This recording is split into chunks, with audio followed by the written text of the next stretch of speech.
Alright, I'm fluffing my pillows for this one because this one might be a little bit lengthy, but when I was in the dating world, when I was trying to date, I was meeting a lot of women who were always asking me what's my sign. And honestly, I thought it was one of the most idiotic things ever because a woman will be like, "You're a Libra. Oh my God, stay away from me. Oh, I'm a Sagittarius. Oh, we don't match." And I'm like, these women are idiots. They're imbeciles. I'm like, how can the month a person is born dictate the kind of individual they are? And I just thought it was nonsense. And especially because I grew up in a Christian household, a very traditional Christian household. And one thing the Bible talked about is that astrologers and astronomy is BS and do not even entertain it because it's the work of the devil. I just grew up with that mindset that I should shun it, and it was just idiotic. But a lot of people I started meeting, they were into astrology and into the signs. Now, one thing I noticed with the universe is that when the universe wants you to explore something or learn about things, it's going to keep bringing situations and events and people that forces you to dig deeper. So I started, I'm a big believer in just learning all things. Doesn't have to believe in it, but just learn it because by learning you have understanding. And the reason why a lot of people don't understand each other is because they haven't they're not learned individuals. So I started learning because I said, you know what, let me be more open-minded. Why are other people into this stuff?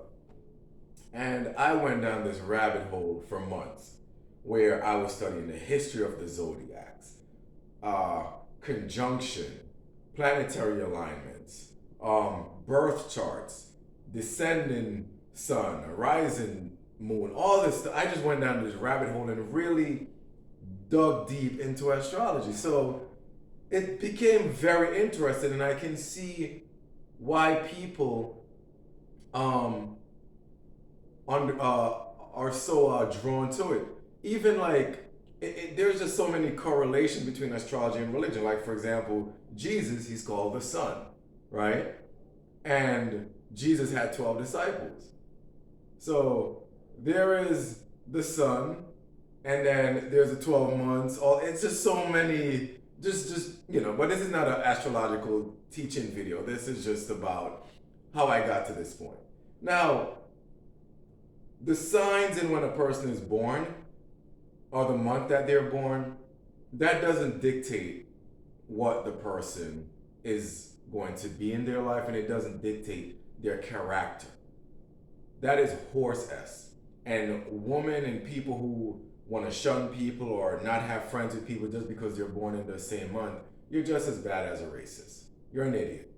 But one thing that makes absolute sense to me is actually two things are the lunar activities and the planetary alignments. One thing I noticed was this. Before a tidal wave, right? It's a full moon, and scientific studies show that most tidal waves happen under a full moon. Or not happen under a full, but the moon has an effect on the tides. Very interesting to me, right? That something in the sky has an effect on our water. Under a full moon, a lot of doctors, nurses have reported to me that the hospitals are actually the busiest and the craziest. All sorts of ridiculous activities happen in the hospital under a full moon. Women, their cycles begin under a full moon. The dehydration, lack of sleep happens because of lunar activity. It is just interesting to me. So when science started showing that, I was like, let me dig a little deeper. So I started looking at how lunar eclipses, solar eclipses affect things on the earth. And solar eclipse affect our technology. Planetary rotations affect certain things on Earth. So one thing I was studying, right, was this thing called the Pluto return. Now this is where I'm getting into the video. The Pluto return. I don't know if it's coincidence or what, but I don't believe in coincidence, but this is absolutely crazy. So Pluto, they don't consider it a planet, but it's actually a very important planet. Now, Pluto, pardon me, it takes about what, 250 years to go around the sun. So 250 years is equivalent to 1 year on Pluto. The sun, it takes 365 days to go around the sun. So, the Earth takes 365 days to go around the sun. So that's equivalent to 1 year on Earth, right? Mars, 89 days, that's 1 year. But Pluto, 250 years to go around the sun, which equals 1 year. Now, in the 1700s, Pluto stationed direct in the United States chart, right? It's just crazy. I'll get more into it, but yeah, just bear with me.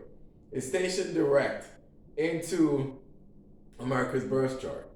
Now, it left. So remember, America is a young nation. This is the first time Pluto has returned to America, and it returned in 2022.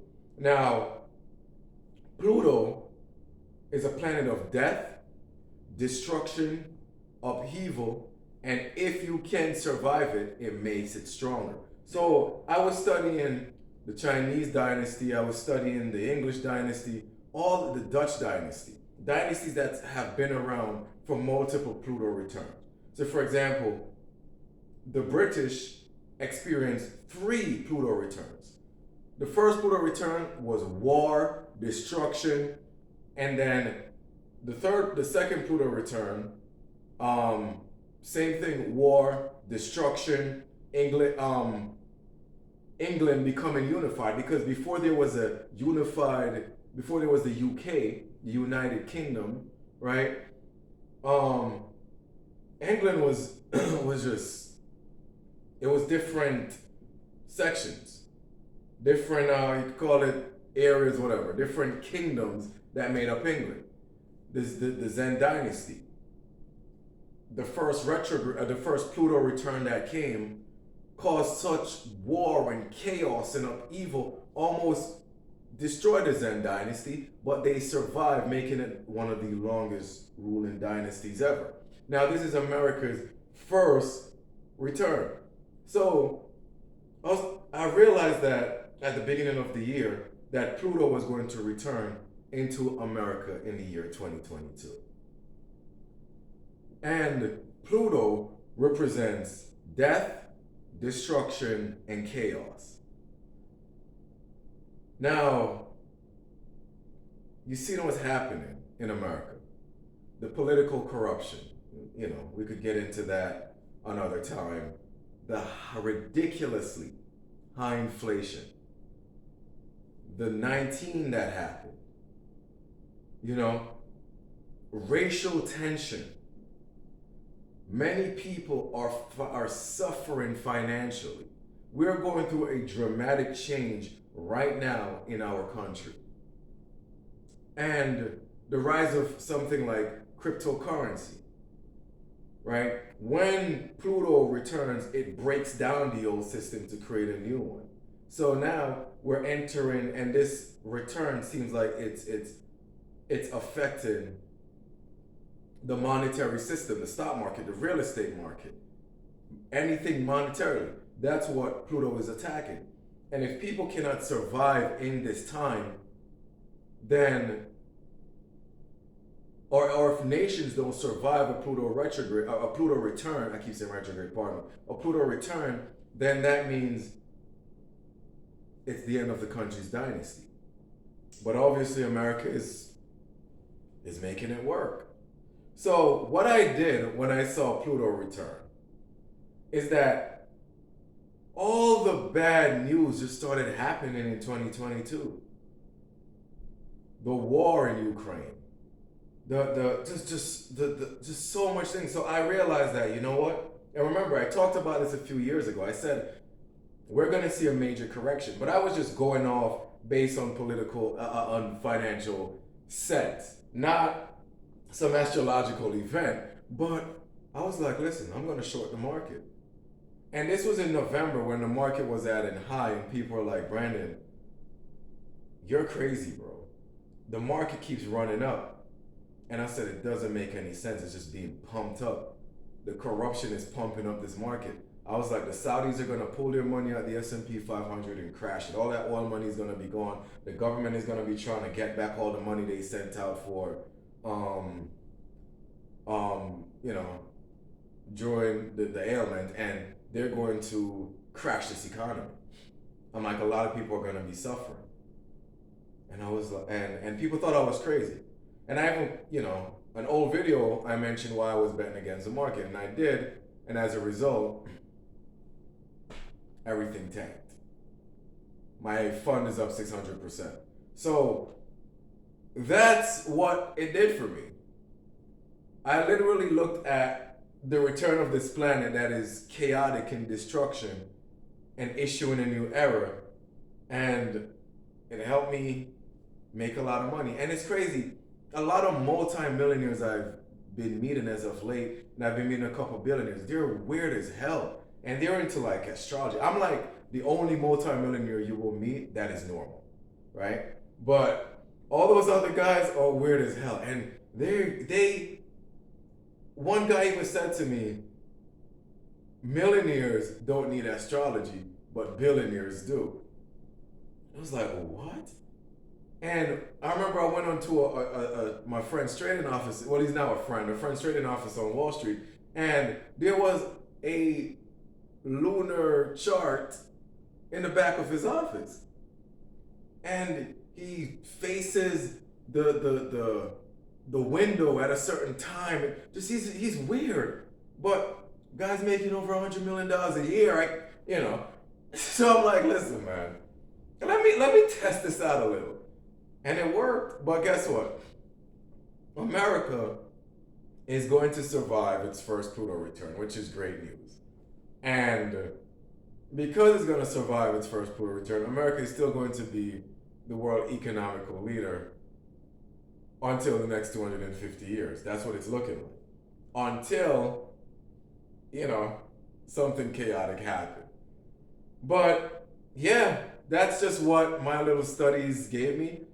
I never thought in a million years I will be talking about astrology and how it impacted my finances and how it made me a lot of money during this time. I never thought I would, but yeah, here we are. So, oh, and by the way, guys, like, share, subscribe, and also in the link, come on, y'all not subscribing to the Proud Misogynist channel. This is gonna be big. Only got 2 subscribers on that channel. I'm trying to make that thing big. But yeah, that's what Pluto did. That's how I use astrology to get rich. So guys, like, share, subscribe. Much love. Take care. Bye-bye.